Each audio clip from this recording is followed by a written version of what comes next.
Good afternoon, and welcome to Todd Clint's SharePoint podcast number 346. That's a big number. Recorded live Monday, July 24th, 2017.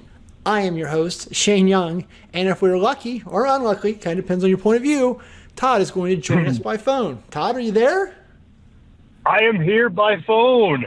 Oh I'm reaching you from the northern expanses of Minnesota. So you're up there by Canada. Are you getting some maple syrup or something fun like that? I'm importing some mooses or meese or whatever the plural of moose is. I have to say I do not know the plural of mooses, so we're just gonna go with mooses. we call Chewy moose Capoose, so I think that might be the formal definition of multiple mooses. Probably cool name, yeah. Yeah, so for those of you that are listening, I am on the road. I am doing this podcast from my car with a headset. Probably the least safe thing that I've done all day, but we'll see. That's the dedication that I have. I just crossed the Missouri River, and it looks like it's about 12 feet wide at this point. That's how far north I am. That's pretty awesome. And I really, I wish we need to get an image of you with the Bluetooth, right? Looking on 1995 there with your Bluetooth earpiece in, kind of blinking so everybody knows it. Todd Clint's on the phone. Did you drive down the road? Oh, yeah. All right. Well, Todd, what's your contact info for people who want to talk to you when you're not on the road? Well, or if I am, I don't know what the laws governing this are in Minnesota, if I can, email or tweet and all that. But you can email me, todd@toddclint.com. I'm on the internet, @ToddClint, all over your favorite social whatevers. We got a website, put that up, toddclint.com, put a lot of good stuff there. I'm just not very clever, so everything's just named after me. It's, you're not being very clever. I think that's the key message here. Yeah. So if you'd like to talk to me, I'm Shane at boldzebras.com, at Shane's Cows, which I do know that the plural of cow is cows, and like this whole moose episode issue we're having going on here. You always hit me We'll get to the bottom. Yeah, well, then the chat room would like us to know that moose is moose. But, I don't believe those guys. I'm assuming they're steering us incorrectly. So we're going to stick with moose Capoose is the proper way to say moose plural. Yes. One moose, two moose Capoose. There you go. Yeah, so I guess jumping into production notes, really, I don't have a lot of notes here. No news is always good news. So the show is out and published. I don't know, you said there was something up with the audio last week, maybe, though? Yeah, when I was going through, so you remember the week before, I tried to use the wrong video for the podcast. So this week I tried to use the correct video. My audio sounded a little weird, a little fuzzy or something. I think maybe I used the wrong microphone. So like maybe instead of using the Yeti, it was picking up the podcasting or the webcam microphone or something. So sorry about that. Not that this week will be any better because it's coming from Bluetooth headset. Yeah, I was going to say, last week's is going to look like a rock star compared to cell phone Bluetooth audio across a Skype dial-in connection. We probably should do that, right? We probably should talk about the logistics of kind of what we got going on here to make this work, because I know the nerd in me always is interested when people do weird stuff. Yeah, tell them how you put it all together. Yeah, so what we went ahead and did is I actually have a Skype for Pleasure account that allows me to dial phone numbers. That's right, Skype for Pleasure, not Skype for Business. No. So I was able to dial Todd's dialed Todd's Google Voice number, which rerouted me to his cell phone. Todd answered it on his fancy Bluetooth device, and we were able to bring it in through, I guess, XSplit is just now seeing this as system audio. So because my speakers are playing it out, or my earphones to be more exact, it just hears Todd. So it has him on there. We didn't have to add any devices to XSplit or anything like that. It was actually easier to do than trying to connect Todd when he is on just Skype video. Yeah, and thank God it was easy. And the other thing, because of my dedication to my craft, my car comes with all the fancy Bluetooth sound stuff. But Shane and I discovered that the sound on the other end, on Shane's end, wasn't as good as if I used an earpiece. So I'm using an earpiece, and I got an earplug in the other ear so that I can drown out the noise of the road. All the moose Capoose making their noises out here as I traverse through the countryside. Yeah, and folks, I tried to get him to use a corded phone. You've seen those on ThinkGeek, right? Those old dial phone styles you can plug in and use those as a speaker with your cell phone, and he just wouldn't do it. He wasn't that into the gag. So No, no. Yeah, I do wish we could get a picture. Maybe after I get off the call, I'll take a picture of myself and we can add it during post. There you go. Yeah, and if you, those of you that are watching it live or watch the video version, right, we're kind of doing the whole CNN thing where we've got a still frame of Todd. It's one of his glamour shots. He's got big bangs and some blush on his cheekbones. We're using that for his photo, and then just my live video feed, so you can watch me dance and sway, and and appreciate the fact that I brushed my hair and my teeth just for the show. I did neither of those things. Yeah. Well, the really hard part, though, let's just talk about the struggles I go through to get ready for the show, because why would we get on topic at any point? So all day long, it was a sunny day here, right? So sun's out, guns out. I was rocking a tank top all day, looking good, looking buff.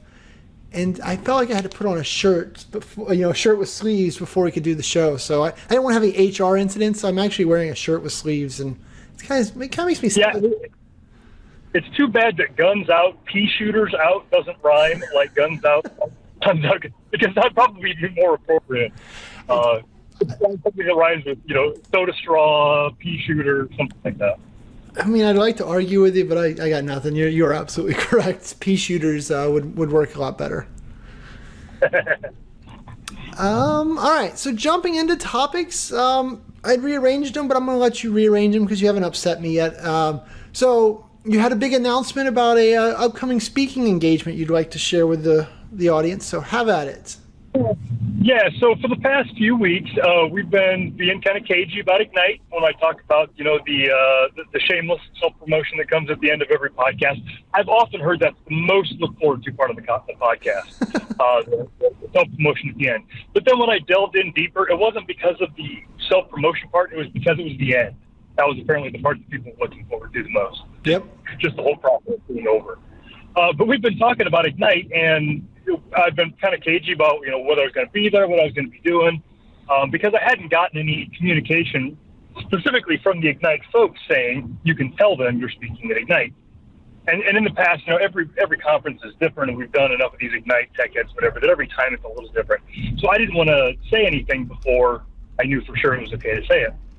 So then last week, we're all doing the wink, wink, nudge, nudge. And after you and I went off air, I'm like, I wonder if it's out on the site. So sure enough, I went to ignite.microsoft.com, searched for the sessions, and there my session was. So it's probably been public for a month, and I just never, ever thought to actually just look. So yeah, I'm speaking at Ignite. Well, congratulations. What type of session are you going to be doing? So Jason Himmelstein and I, we're doing like a SharePoint 2016 admin architecture thing. It's kind of like the one he and I did last year. So it's going to be on-prem SharePoint server things. We've got plenty of cloud stuff in there, of course. You can't do SharePoint server without doing the cloud these days. But it's going to be on-prem, how to use MinRoll, how to scale, what the pieces and parts are, that kind of stuff.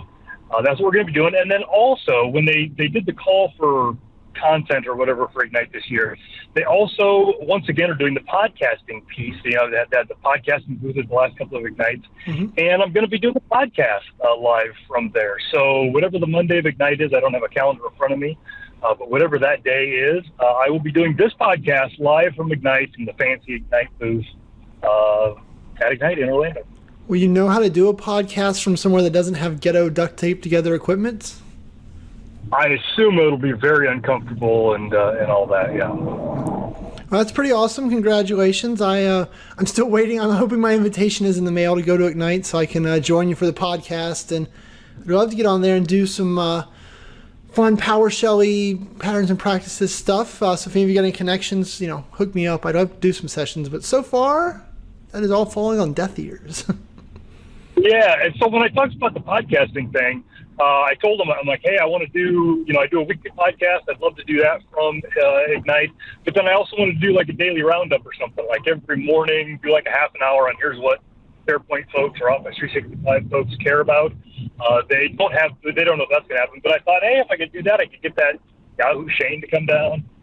So we're working it from many angles. There are forces hopefully aligning in your favor. I hope so. We'll try to get it. Yeah, so the rest Maybe we of could have a bake sale. A bake sale? Yeah. I like it. Well, and your kids have had a lot of luck with the lemonade sales, other than one of them drinking most of the profits away. But that might be another angle. Yeah, there's been So God, my mind's blank, and there's been some Shrink. taking the problem. Yeah, shrink. Embezzling something. There you go. All right. Well, that's So I cool. will, and when I get home, because I've been on the road here for a couple of days. I'll blog this, and then I'll try to set some community stuff up. And so, like, we'll have meetups. We normally have like a breakfast meetup and things like that. So I'll start getting those things working. So if people are going to be at Ignite and want to hang out, I'll be around. Very fun. All right. Well, so speaking of sharing the knowledge, the blog is always a good place for that. And so you and I have been really busy. We put out a couple YouTube videos in the last week that I bet we should probably talk about here for a minute. I can't see the schedule, so whose is up first? Well, because I made the schedule, mine is up first.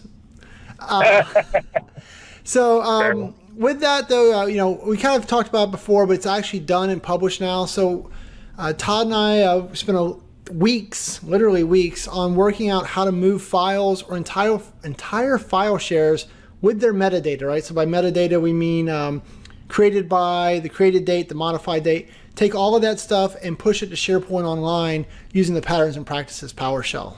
So it's pretty exciting stuff. It turns out it only takes, I think it's about 7 or 8 lines to do, just a couple of files.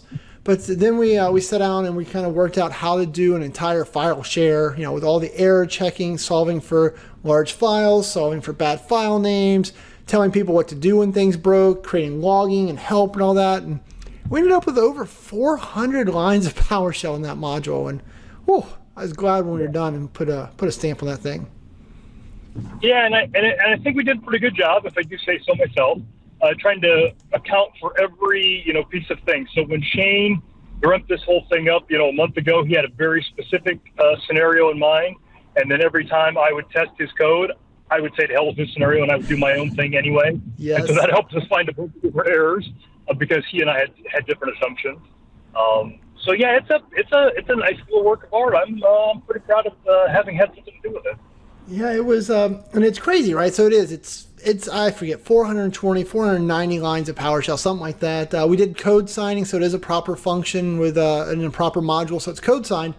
But doing all that, it's 7 lines or so to actually upload the file. But so then there's another 400 lines of just things like, the commandlet takes the string in a very specific way, but users aren't going to type that in. So, letting users type in whatever random crap they want, and then being able to kind of decompile that and do a bunch of string manipulation and checking against it.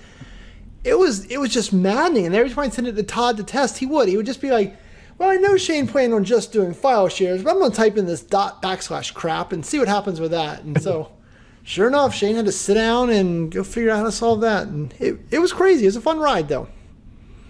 Oh, yeah. I had a blast. And it came from, and out of that was born one of my favorite IM conversations between you and I ever. I tweeted it a week ago. It's where you tweet, I can't remember the exact words, something like, my God, you're so effing smart. And I replied, I really am. And that was, I've got that hanging up on my refrigerator now. It is a gold star moment. Yeah. It was a good movement. So anyway, that YouTube video is out. I'm actually writing an article for Petri on how to do the same thing. That is actually done. I just need to kind of put the lipstick on that pig. And so there's the free video that kind of shows you all the basics. And then if you want to purchase the function, it's available for purchase through a separate link. So exciting stuff. So also, oh, good. I was going to say, so Shane did a pretty cool thing with this. He talked about how it's, like 7 lines to actually do the uploading. That part's in the video, and that part will give you for free.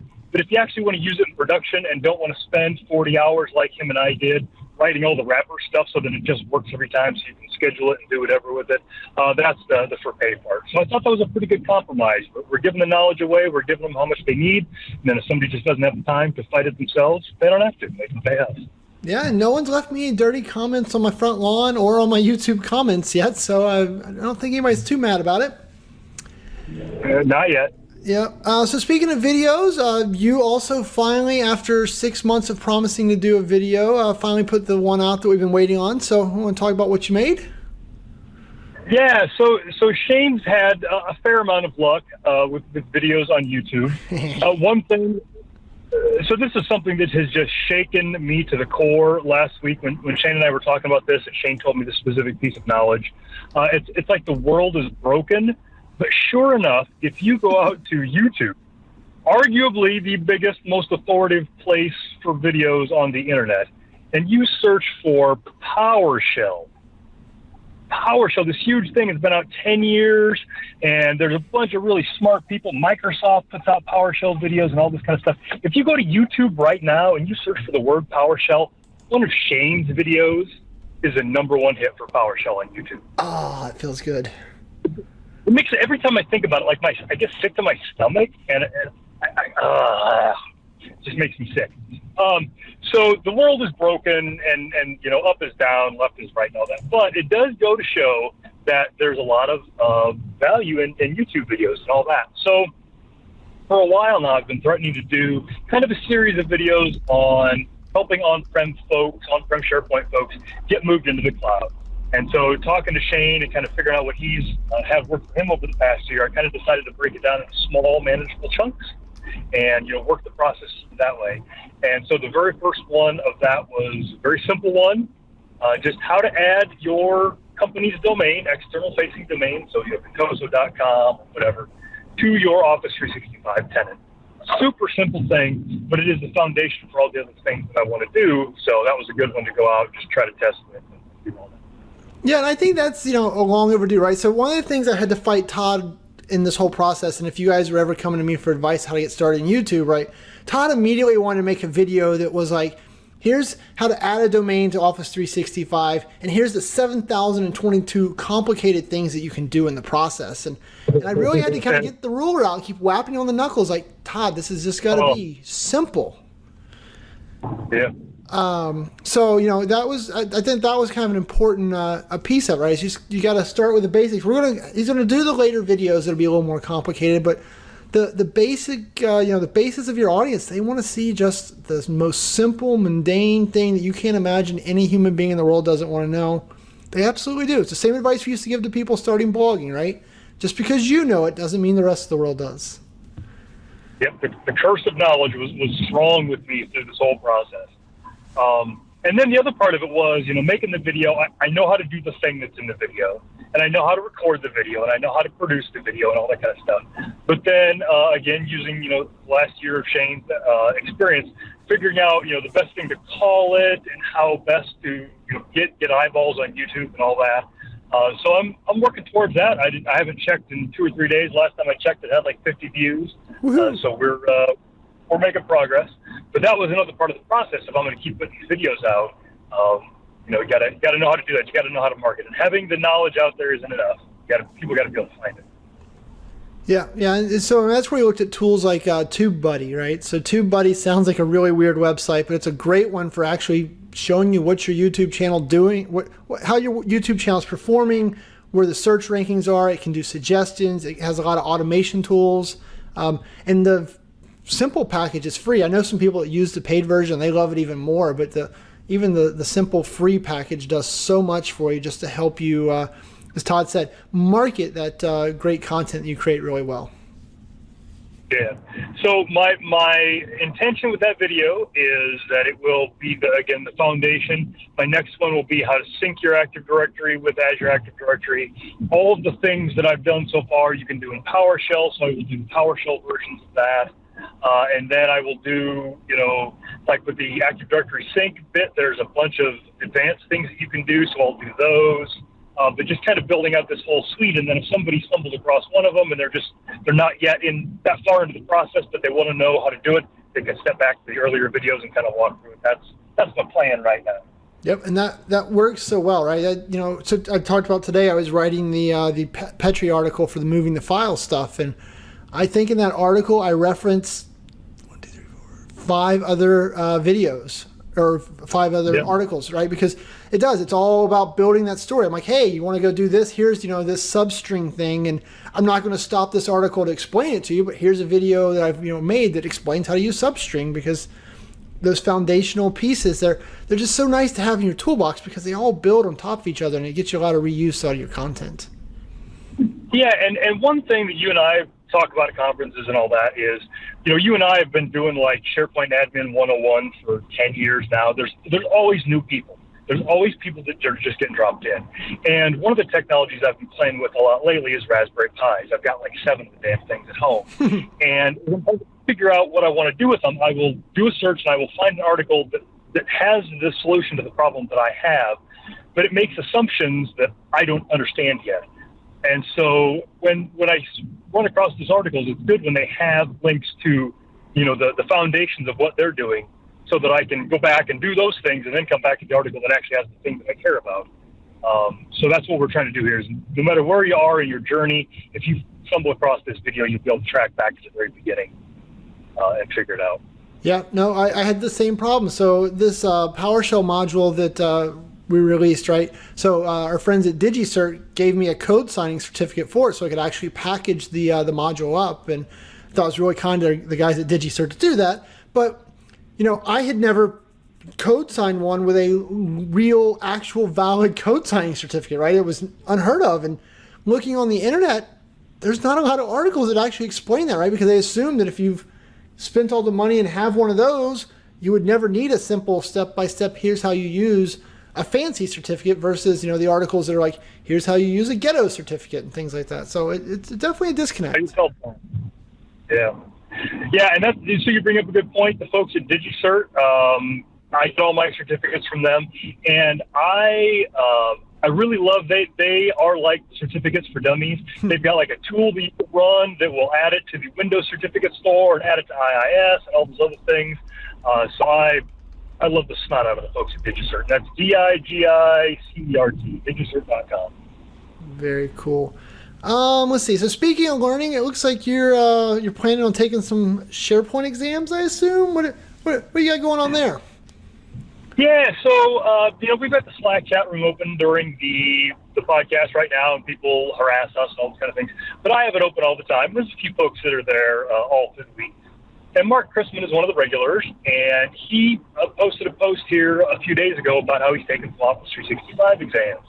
And I think the one that he mentioned, I've got it in the notes, I can't see it, but it's like, I think 7346, the identity one, I think. Yep, 7346, managing Office 365 identities. And Lori clicked on something and made it go away, managing identities and requirements. Yeah, so that's one that probably with a little bit of studying I can probably pass. As much as I've done, the authentication pieces and the syncing pieces and all that, I can probably nail that one. But I have test anxiety, like I'm afraid to take exams. I always have been. Mm-hmm. But Mark's in the chat room, and he's like, I'm taking it. I've been studying. I'm going to make this happen.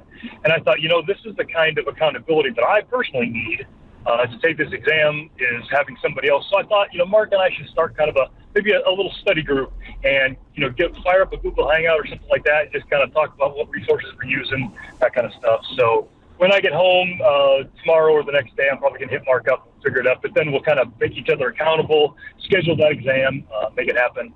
But that's just something I think all of us are probably, a couple hours away from passing 1 or 2 exams.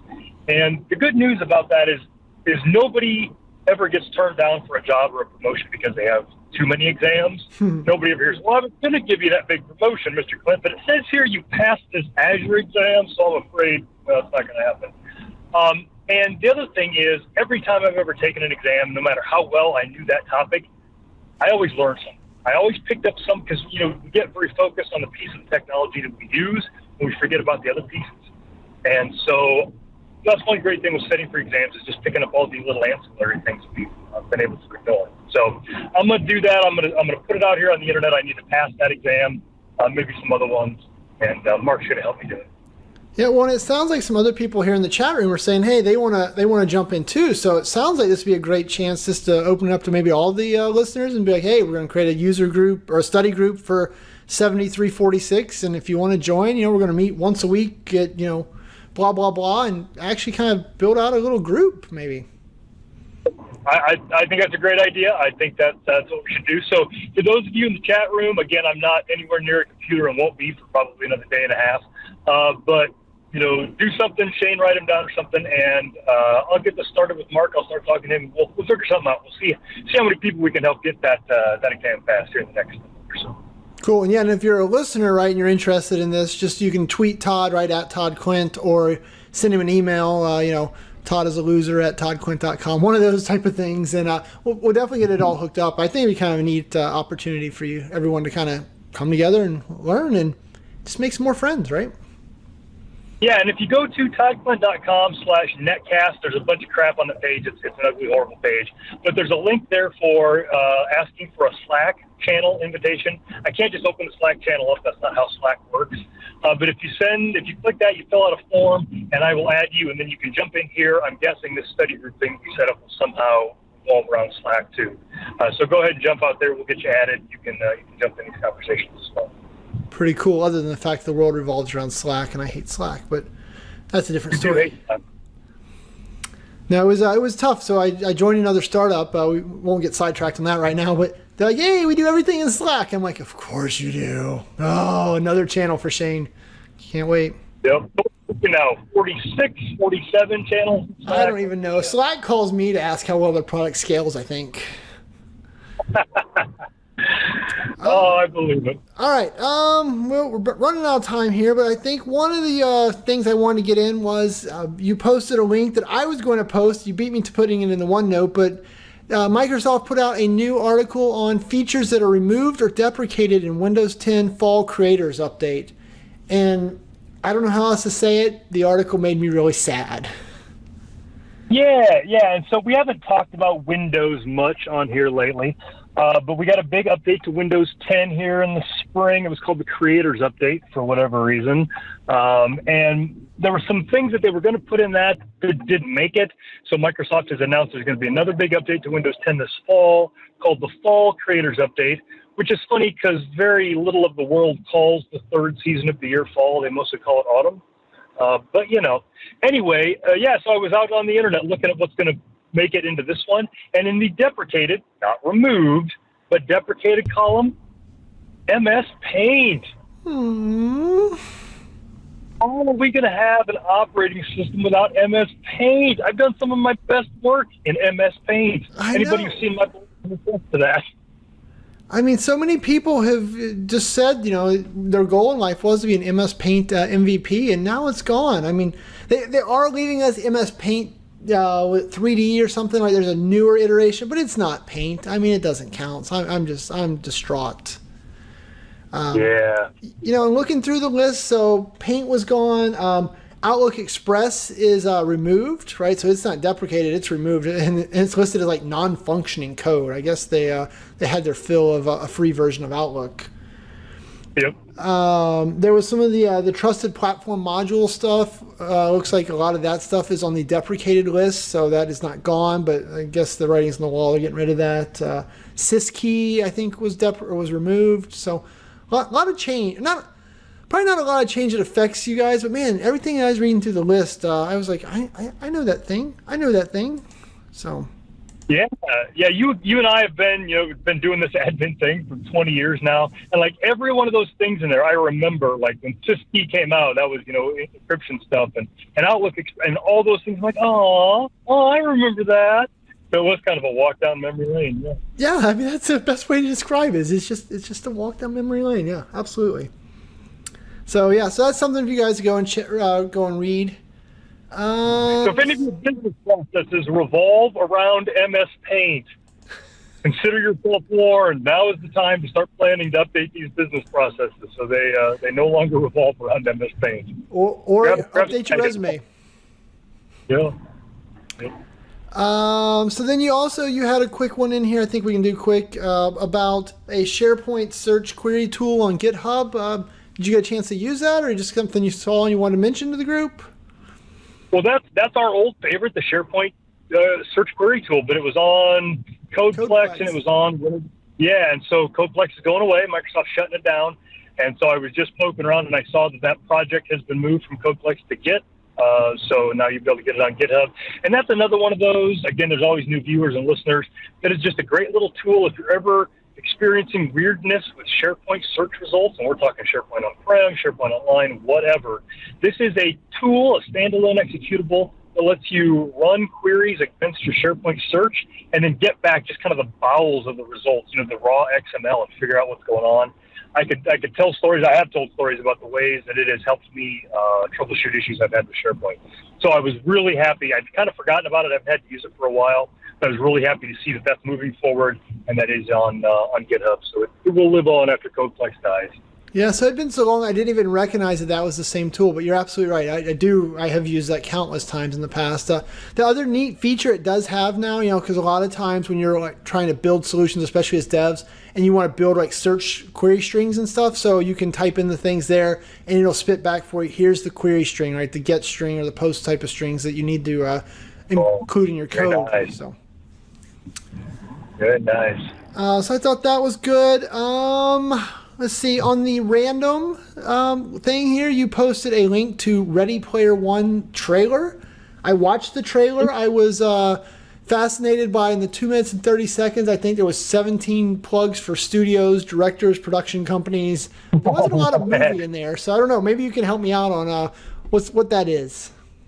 A lot of people are very proud to be attached to Ready Player One. So Yes. Ready Player One is I don't remember when it came out, by Ernest Cline. And, so nostalgia runs about 30 years behind. So, I grew up in the 80s. It was all 50s nostalgia then. So it's now all 80s nostalgia. So Ernie Cline is a guy about our age, and he wrote a book called Ready Player One that happens kind of in the near future. But really what this book is for him is just a way for him to exercise all of his fun nostalgia, all the things that he loved about the 80s.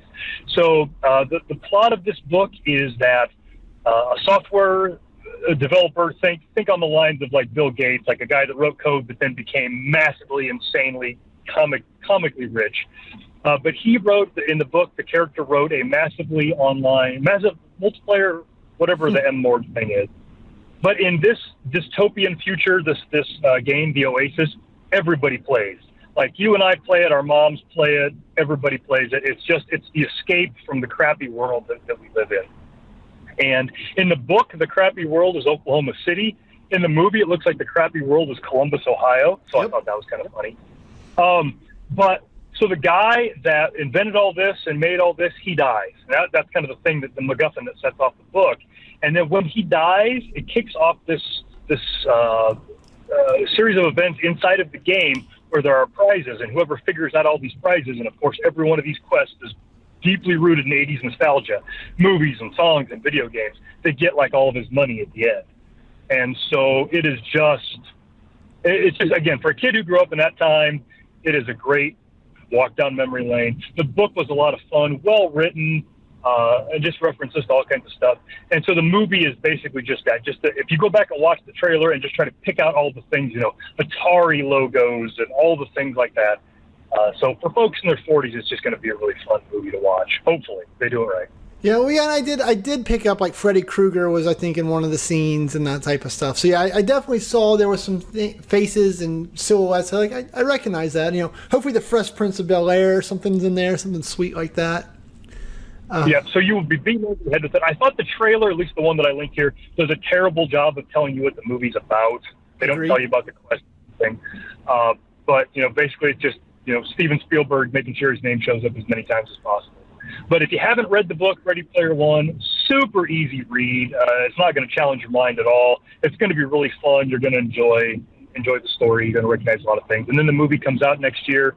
Hopefully they'll do a good job. I'm almost as excited about this as I was about The Martian when that book became a movie. But I'm looking forward to this. Well, interesting. Yeah, I'm glad they should get you to do the trailer, because talking to you, I now understand what it's about. Watching that trailer, like I said, the ET logo was in there. I like the ET production company was in there. I'm like, who? What? No one cares. So. Yep. And so I guess there was a big Comic-Con or something last week, and so a bunch of these things all came out. All these sci-fi comic nerd things all were released here in the last week. Yep.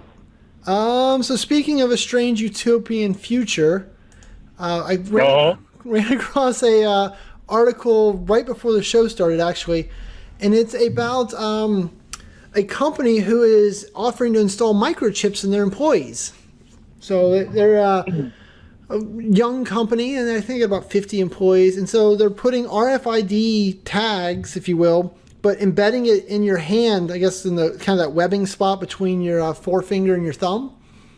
And so then that way they can use that for access and like time clocks and unlock their computer and the whole gamut of craziness. And I mean, and to their point, right in the article, they're like, this is gonna be the future. It's coming, whether you people think this is weird or not. So we just, our employees are embracing it because it turned out this company sells the technology. Right. Yeah. But I mean, A, totally creepy, but B, I get it. It's gonna happen faster than we all want to talk about. So I don't know. There was some show on HBO a couple of years ago, and it was a series about things on the internet. And one of the episodes was about this, about people who've augmented their bodies with technology. I would argue that this is probably on the very lowest scale of augmenting your body with reality because it's not an active thing in there. But yeah, there was a bunch of people in Stockholm, Sweden, that did that exact same thing. Implanted a thing in that same spot, that webbing between your thumb and forefinger. And yeah, it was how they did everything. And it was, of course, it's a TV show, so it's building drama and all that. And people are like, oh, you're now part machine. No, you're not. This thing's inert. It's not doing anything in your body. But the convenience, like I got a new phone here a few months ago. I got a Samsung Galaxy S8, and it, along with a bunch of other Android phones, has the Android Pay where you can pay with your phone. And so I've been going, every time I buy something, I've been trying to pay for it with my phone just to see how prevalent that is. And turns out it's way more prevalent than I thought it would be. Way more than the majority of the time, way more than half the time I can use this thing. But think how convenient it would be to have that now in that RFID chip.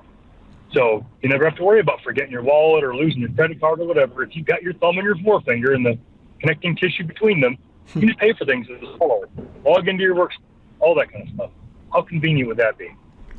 No, I mean, I get it, right? And they said the thing they put in there is about the size of a grain of rice. So, that would annoy me. But at the same time, the convenience would be there, because we talked about it probably 6 months ago, right? I switched to a phone case where my my ID and my credit card or my phone. So I've not taken my wallet anywhere in probably, since then, solid 6 months, and everything's in there. It's so convenient. So this is just taking that level of convenience one step further. I don't even have to carry my phone around. Just need my hand, and my hand goes everywhere I go. So it works out.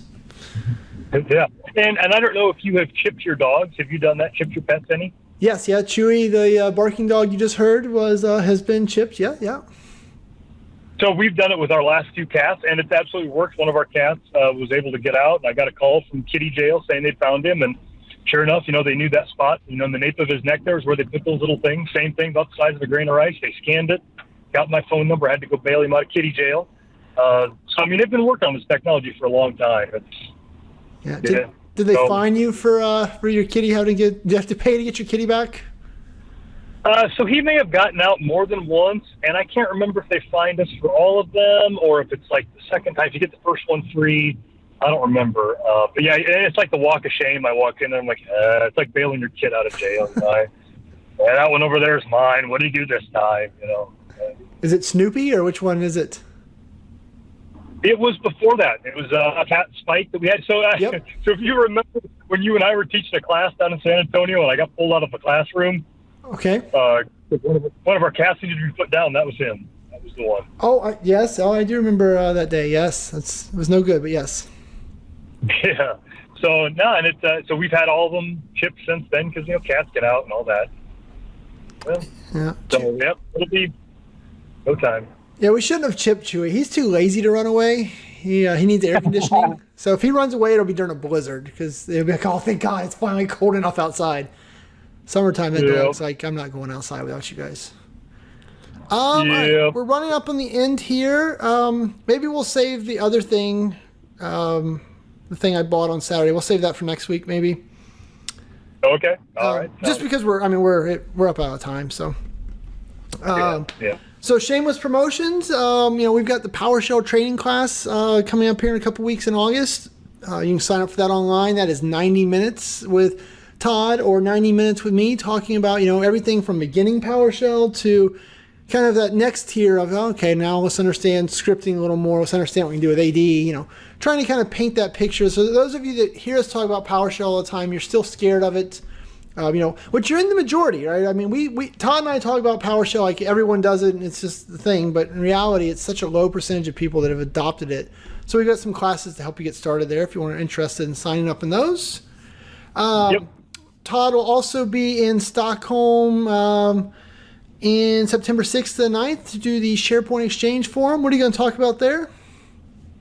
I keep forgetting to get a hold of Jorn about that, but I think it's going to be PowerShell stuff, like PowerShell with Office 365, some things there. Probably do some identity stuff. There's always new things to talk about there. I think that's what I'm going to be talking about. So if you're going to be, if you're in Europe and thinking about going to a conference this year, that one's the beginning of September. Great conference. Jorn puts on a great show every year, so I would love to see you there. Yep. Speaking of places, Todd would love to see you and me, hopefully. Microsoft Ignite will be September 25th to the 29th. We already talked about that, right? Todd's doing the admin session, going to do the podcast live from there, hopefully some daily roundups, and hopefully I get pulled in at the last second to do a session. I'll let him come on stage and look really ugly next to me. So, we're looking forward to that. Very generous of you. Thank you. And then finally, you're going to do the Thrive Conference in Slovenia, November 8th and 9th? Yeah, and I talked to them last week, kind of getting that all worked out. Venturing some topics back and forth with them. So that's a fun one. Slovenia is not one of the main countries folks think of when they think of Europe. I've been to Slovenia a couple of times now. It is a beautiful country. Great time. So if you're in Europe and thinking about finding another small boutique conference to go to, that one is a great one to go to. It's a smaller conference, so you get a lot of one-on-one time with the speakers, and just had a blast. Last year was the first time I went, and just love it. So those folks put on a great conference. They would love to see you there. So hopefully see you there too. Very cool. And I think that wraps up all of our shameless promotions for the day. So, Todd, any last words before you go looking for more moose capooses in your journey home? Nope. So depending on which GPS I listen to, I'm either just under 6 hours from home or 6.5 hours from home. So I think I know which one I'm going to take. Well, good luck with that. Drive safe, and I guess I'll see you and everyone on the show next week. Yep, and I'll reach out to you later this week. All right. Thanks, guys. Bye, everybody.